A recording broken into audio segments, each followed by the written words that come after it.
Reading is the gateway to success. This foundational skill empowers students to learn, graduate, and succeed. Research shows that learning to read by the end of third grade is a critical milestone in a child's education because reading is essential to learning in all subjects from fourth grade on.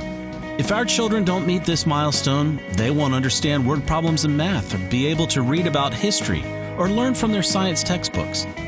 Students who can't read by the end of third grade rarely catch up in later grades.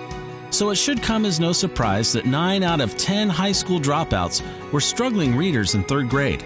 This is not only an education problem, it's an economic problem too.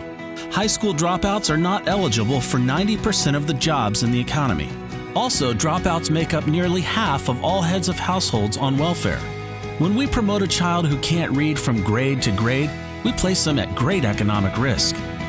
In 2002, Florida adopted a comprehensive K-3 reading policy. The policy establishes early identification of students having reading difficulties, provides intensive interventions to meet individual student needs, provides reading tips for parents, monitors reading progress, and ends the practice of promoting students without basic reading skills to fourth grade. According to a nationally recognized assessment, Florida students outperform the national average for fourth grade reading by more than half a grade level. In fact, Florida's low-income students outperform the national average by 1 full grade level, and students with disabilities outperform the national average by 2 grade levels. Today, 12 states have adopted comprehensive reading policies, and 6 have been implemented long enough to show the impact on student reading achievement. In all cases, reading scores have improved.